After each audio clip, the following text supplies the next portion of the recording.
दोस्तों, अगर आपने गुल्ली बुल्ली और सरकटा के बाकी पार्ट्स अभी तक नहीं देखे हैं तो पहले आप उसे देख लें, वरना ये स्टोरी आपको समझ में नहीं आएगी। पिछली वीडियो में आपने देखा था कि जब देर रात तक गुल्ली और शॉन घर नहीं पहुंचते तो गुल्ली दोनों को ढूंढने निकल जाता है। इधर उधर ढूंढने के बाद भी जब गुल्ली को गुल्ली और शॉन नहीं मिलते तो गुल्ली जंगल पहुँचता है और उसे वहाँ रॉड की वैन खड़ी हुई मिलती है और उसमें खून लगा होता है। गुल्ली ये देख ही रहा होता है कि तभी उसे वैन के पीछे कुछ हलचल महसूस होती है। गुल्ली फौरन पलट कर देखता है तो उसे वैन के पीछे रॉड खड़ा हुआ दिखाई देता है। तभी गुल्ली कहता है, रॉड, मैंने तुम्हें देख लिया है, लेकिन तुम छुप क्यों रहे हो? मैंने तुम्हारी गाड़ी में लगा हुआ खून भी देख लिया है। ज़रूर तुमने कोई कांड किया है, तभी तुम यहाँ छुपे हुए हो। लेकिन रॉड कुछ नहीं बोलता, बस वो बार बार पीछे मुड़कर देखता रहता है। और अब आगे की स्टोरी देखते हैं। तभी गुल्ली कहता है, रॉड, तुम मुझसे क्या छुपा रहे हो? तुम बार बार पीछे क्यों देख रहे हो? मैं जाकर देखता हूँ कि वहाँ क्या है। ये कहकर गुल्ली आगे जाने लगता है, लेकिन रॉड गुल्ली को आगे जाने से रोक देता है और कहता है कि तुम्हारे मतलब का यहाँ कुछ भी नहीं है गुल्ली, तुम वापस घर चले जाओ। गुल्ली कहता है, रॉड, मैं गुल्ली और शॉन को ढूंढ रहा हूँ। वो 8 बजे घर से निकले थे और अब तक घर वापस नहीं पहुँचे और अब मुझे तुम पे शक होने लगा है। कहीं तुमने तो उन्हें कोई नुकसान नहीं पहुँचाया?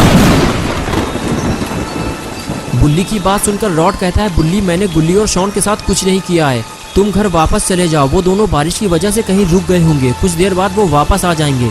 गुल्ली ने कहा, ठीक है रॉड, मैं जा रहा हूँ, लेकिन एक बात याद रखना, अगर तुमने गुल्ली और शॉन के साथ कुछ बुरा किया तो बाबा तुम्हारा क्या हाल करेंगे वो तो तुम जानते ही हो। ये कहकर गुल्ली वहाँ से जाने लगा। रॉड यही तो चाहता था कि गुल्ली वहाँ से चला जाए, लेकिन गुल्ली भी ये समझ गया है कि रॉड उससे कुछ छुपा रहा है। इसलिए गुल्ली रॉड के सामने वहाँ से जाने का नाटक करता है, लेकिन आगे जाते ही वो वैन के आगे छुपकर बैठ जाता है, ये देखने के लिए कि रॉड आखिर उससे क्या छुपा रहा है। लेकिन रॉड भी कम चालाक नहीं है। गुल्ली के जाने के बाद वो आगे आकर ये देखता है कि गुल्ली वहाँ से गया है या नहीं, लेकिन कुछ ही देर में रॉड ये समझ जाता है कि गुल्ली उसे टोपी पहना रहा है। वो यहाँ से गया ही नहीं है, क्योंकि उसकी जीप तो सामने खड़ी हुई है और गुल्ली वहाँ से गायब है। तो रॉड सीधे जीप की तरफ जाने लगता है। गुल्ली जब रॉड को जीप के पास खड़ा हुआ देखता है तो फौरन उस तरफ भागता है जहाँ रॉड उसे जाने से रोक रहा था। इधर रॉड को भी समझ में नहीं आ रहा है कि गुल्ली अपनी जीप छोड़कर आखिर कहाँ चला गया है और इधर गुल्ली धीरे धीरे आगे बढ़ता रहता है और फिर कुछ दूर आगे जाने के बाद वो दौड़ लगा देता है। गुल्ली के कदमों की ये आवाज़ रॉड सुन लेता है और गुल्ली को रोकने के लिए फौरन उसके पीछे भागता है। कहीं गुल्ली ने वो सब देख लिया तो रॉड के लिए मुसीबत खड़ी हो जाएगी। रॉड गुल्ली को रोक पाता उससे पहले ही गुल्ली उस जगह पहुँच गया जहाँ गुल्ली के सामने एक बूढ़ा आदमी ज़मीन पे पड़ा हुआ था। गुल्ली देखते ही समझ गया कि ये रॉड का काम है और शायद इसीलिए रॉड उसे यहाँ आने से रोक रहा था। लेकिन ये आदमी है कौन और इसे रॉड ने क्यों मारा है? पास जाकर पता करना होगा कि ये आदमी जिंदा भी है या मर चुका है। यही सोचकर गुल्ली आगे आता है और झंडू अंकल को चेक करता है। गुल्ली झंडू अंकल को देख ही रहा होता है कि तभी वहाँ रॉड आ जाता है। गुल्ली को झंडू अंकल के पास बैठा देखकर रॉड परेशान हो जाता है। उसे समझ में नहीं आ रहा है कि अब वो गुल्ली को क्या जवाब देगा। तभी गुल्ली कहता है, रॉड, ये कौन है? तुमने ही इसे मारकर यहाँ फेंका है ना? लेकिन इस बूढ़े आदमी को मारकर तुम्हें क्या मिला रॉड? रॉड कहता है, गुल्ली, मैं सच बता रहा हूँ, मैंने इसे नहीं मारा। मैं तो अपने घर जा रहा था, लेकिन तभी अचानक से ये आदमी मेरी वैन के सामने आ गया और इसका एक्सीडेंट हो गया और ये मर गया। मैं इसे यहाँ लाकर ज़मीन खोदकर दफन करने वाला था। गुल्ली बोला, रॉड, तुम्हारा दिमाग खराब है क्या? तुम्हें इनको लेकर सीधे हॉस्पिटल जाना चाहिए था। तुमने इन्हें मरने के लिए जंगल में छोड़ दिया। रॉड ने कहा, उसे हॉस्पिटल ले जाने का कोई फ़ायदा नहीं है गुल्ली, हमें इसे ज़मीन के अंदर दफन कर देना चाहिए क्योंकि ये मर चुका है। गुल्ली बोला, रॉड, ये आदमी जिंदा है, सीने में हाथ रखकर देखो, हम इनकी जान बचा सकते हैं।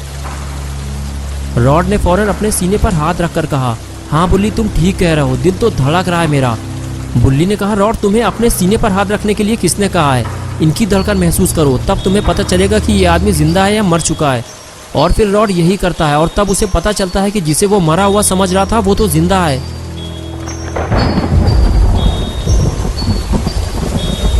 इधर गुल्ली और रॉड झंडू अंकल को हॉस्पिटल ले जाने की तैयारी कर रहे होते हैं और दूसरी तरफ गुल्ली और शॉन सरकटे से अपनी जान बचाकर वापस जंगल की तरफ भाग रहे होते हैं। गुल्ली ने सोचा था कि सरकटे का पैर काट देने के बाद वो इन दोनों का पीछा करना छोड़ देगा, लेकिन ऐसा नहीं हुआ। सरकटा रेंगते हुए दोनों के पीछे जा रहा है। गुल्ली और शॉन को जल्दी से अपना स्कूटर ढूंढकर जंगल से बाहर निकलना होगा, वरना दोनों सरकटे के हाथों मारे जाएंगे। कुछ दूर आगे जाने के बाद गुल्ली और शॉन को रॉड की वैन खड़ी हुई मिलती है। शॉन कहता है, गुल्ली, ये तो रॉड की वैन है, लेकिन इतनी रात में रॉड यहाँ क्या कर रहा है? गुल्ली बोला, शॉन, मुझे नहीं पता, लेकिन रॉड हमारी मदद कर सकता है। चलो रॉड को सरकटे के बारे में बताते हैं और फिर दोनों वैन की तरफ आगे बढ़ गए। इस उम्मीद के साथ कि रॉड उन्हें गाड़ी में बैठा हुआ मिल जाएगा। लेकिन आगे जाने के बाद पता चला कि वैन तो खाली है, लेकिन रॉड कहाँ चला गया। बुल्ली ये सोच ही रहा था कि तभी उसकी नज़र सामने खड़ी हुई जीप पर पड़ती है। बुल्ली देखते ही पहचान गया, अरे ये तो अपनी जीप है, ज़रूर इसे बुल्ली लेकर आया होगा। लेकिन बुल्ली गाड़ी को छोड़कर कहाँ चला गया। बुल्ली दोनों को ढूंढने लगता है, लेकिन दूर दूर तक कोई नज़र नहीं आता। तभी शॉन भी खड़ी हुई जीप देख लेता है और बुल्ली से कहता है, ये तो अपनी गाड़ी है, लगता है बुल्ली और रॉड हमें ढूंढने आए हैं। बुल्ली, मेरे पास एक आइडिया है, क्यों ना सरकटे के आने से पहले हम दोनों गाड़ी में बैठकर घर निकल जाएं। बुल्ली तो रॉड के साथ वैन में भी आ जाएगा। बुल्ली बोला, शॉन तुम पागल हो क्या, हमें बुल्ली और रॉड को सरकटे के बारे में बताना होगा, वरना सरकटा उनके लिए मुसीबत बन सकता है। बुल्ली शॉन से बात कर ही रहा था कि तभी उसने वैन को हिलता हुआ देखा, तो शॉन से कहने लगा, लगता है रॉड आ गया है। वैन का पिछला दरवाज़ा खुला हुआ है, चलो चलकर रॉड से बात करते हैं, उसे बुल्ली के बारे में भी पता होगा। ये कहकर दोनों वैन की तरफ भागते हैं। पास जाने के बाद दोनों को पता चलता है कि बुल्ली और रॉड दोनों एक साथ वैन में कुछ काम कर रहे हैं। लेकिन रॉड एक्सीडेंट वाली बात किसी को नहीं बताना चाहता था, इसलिए वो जैसे ही बुल्ली और शॉन को अपने सामने खड़ा हुआ देखता है तो डर जाता है। अरे ये दोनों कहाँ से आ गए। तभी बुल्ली गुल्ली से कहता है कि मैं कब से तुम दोनों को ढूंढ रहा हूँ, तुम लोग कहाँ चले गए थे। बुल्ली कहता है, बुल्ली हमारी जान को खतरा है, जल्दी निकलो यहाँ से, सारी बात हम तुमको घर चलकर बताएंगे। तुम्हें यकीन नहीं हो रहा है तो शॉन से पूछ लो। शॉन ने कहा, बुल्ली एक सरकटा हमारे पीछे लगा हुआ है, वो हम दोनों को मारना चाहता है और वो किसी भी वक्त यहाँ आ सकता है, जल्दी निकलो यहाँ से। आगे की स्टोरी मैं बाद में बताऊंगा। लेकिन वैन के अंदर वो कौन लेटा हुआ है। शॉन के ये पूछते ही बुल्ली और रॉड परेशान होने लगे। दोनों को समझ में नहीं आ रहा था कि अब वो बुल्ली और शॉन को क्या जवाब देंगे, क्योंकि रॉड नहीं चाहता था कि एक्सीडेंट वाली बात बुल्ली और शॉन को पता चले। कुछ देर तक जब बुल्ली और रॉड कोई जवाब नहीं देते तो बुल्ली आगे जाकर वैन के अंदर देखता है कि वहाँ कौन लेटा हुआ है और आखिर बुल्ली और रॉड कुछ बोल क्यों नहीं रहे। अरे ये तो झंडू अंकल हैं, इन्हें क्या हुआ और ये तुम लोगों के पास कैसे पहुँचे। ये तो हम लोगों को छोड़कर अपने घर चले गए थे। तभी शॉन बोला, मुझे चेन सॉ चलने की आवाज़ आ रही है। और तभी सरकटे ने अचानक से शॉन पर हमला कर दिया। अचानक हुए इस हमले ने बुल्ली और रॉड को डरा दिया और तीनों सरकटे को देखने लगे। तभी शॉन चिल्लाने लगा, मुझे बचाओ वरना ये मुझे मार डालेगा। बुल्ली ने फौरन सरकटे को पैर पकड़कर शॉन के ऊपर से हटाया तो सरकटे ने किक मारकर बुल्ली को दूर गिरा दिया और अब सरकटा शॉन को छोड़कर बुल्ली के पीछे पड़ गया। बुल्ली ने कहा, इस तरह तो वो बुल्ली को मार देगा, रॉड तुम्हें हमारी मदद करनी होगी। शॉन बोला, रॉड तुम उसे फ्रीज कर दो वरना हम लोग यहाँ से निकल नहीं पाएंगे। रॉड ने कहा, ठीक है मैं जाकर देखता हूँ। ये कहकर रॉड वहाँ से चला गया। बुल्ली और शॉन भी उसके पीछे चल दिए और इधर सरकटा बुल्ली को मार देना चाहता है, वो उसके पीछे पड़ा हुआ है और बुल्ली सरकटे से बचते हुए गाड़ी के ऊपर चढ़ गया है और अब वो गाड़ी से नीचे नहीं उतरना चाहता। और तभी एक बार फिर से सरकटा बुल्ली पे हमला करता है, लेकिन बुल्ली बेहद फुर्ती के साथ अपने आप को इस हमले से बचा लेता है। और तभी रॉड बुल्ली और शॉन के साथ सरकटे के पास पहुंच जाता है और उसे फ्रीज करने ही वाला होता है कि तभी सरकटा रॉड को पास आता हुआ देख लेता है। बुल्ली कहता है, रॉड उसे फ्रीज कर दो नहीं तो वो फिर से किसी पर अटैक करेगा। रॉड कहता है, मैं उसके ज़्यादा पास नहीं जा सकता गुल्ली, वरना वो मुझ पर हमला कर देगा। बुल्ली और रॉड बात कर ही रहे होते हैं कि तभी बुल्ली भागता हुआ आता है और वैन के अंदर से कुछ निकालने लगता है। अरे ये क्या है, लगता है बुल्ली इस शोवेल को हथियार की तरह यूज़ करने वाला है।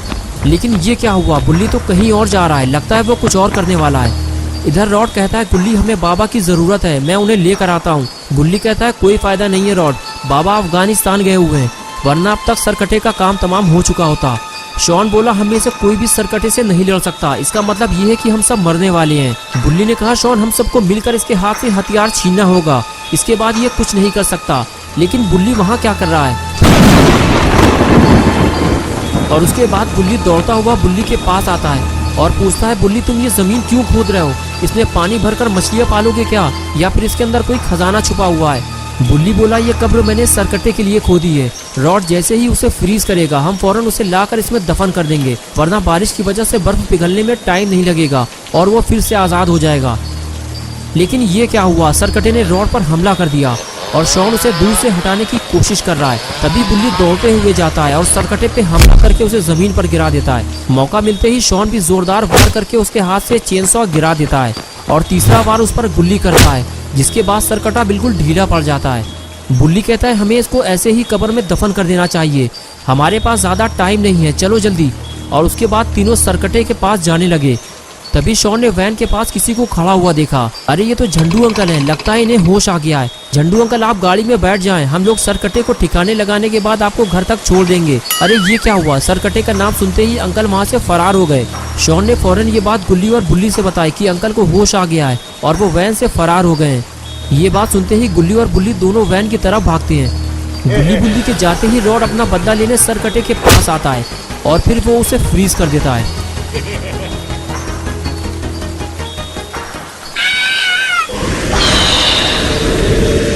सरकटे के फ्रीज होते ही शॉन बेहद खुश हो जाता है, लेकिन गुल्ली और बुल्ली को टेंशन हो जाती है कि झंडू अंकल के साथ फिर कुछ बुरा ना हो जाए। तभी पीछे से शॉन गुल्ली को आवाज देता है, आ जाओ गुल्ली, रॉड ने अपना काम कर दिया है, चलो इस आफत को मिलकर दफन करते हैं। और उसके बाद गुल्ली और बुल्ली भी कब्र के पास जाकर खड़े हो गए। रॉड ने सरकटे को कब्र में डाला और इस तरह सरकटे का काम तमाम हो गया। चारों लोग बेहद खुश थे कि आखिरकार इन लोगों ने मिलकर सरकटे को ठिकाने लगा दिया। और उसके बाद गुल्ली कब्र में मिट्टी डालकर उसे बंद करने लगा, लेकिन लगता है गुल्ली कुछ ज्यादा ही एक्साइटेड हो गया है। गुल्ली को देखते हुए शॉन ने रॉड के पास जाकर उसके कान में धीरे से कुछ बोला और फिर यही बात जाकर बुल्ली को बताई। लगता है शॉन बुल्ली और रॉड के साथ मिलकर कुछ करने वाला है और फिर तीनों के तीनों गुल्ली को वहीं कब्र के पास अकेला छोड़कर वहां से फरार हो गए। तो दोस्तों कैसी लगी आपको ये स्टोरी? अगर आपको ये स्टोरी पसंद आई है तो इस वीडियो को लाइक करें। गुल्ली और बुल्ली की और नई वीडियोस देखने के लिए चैनल को सब्सक्राइब करना और बेल आइकॉन प्रेस करके ऑल नोटिफिकेशन ऑन करना ना भूलें।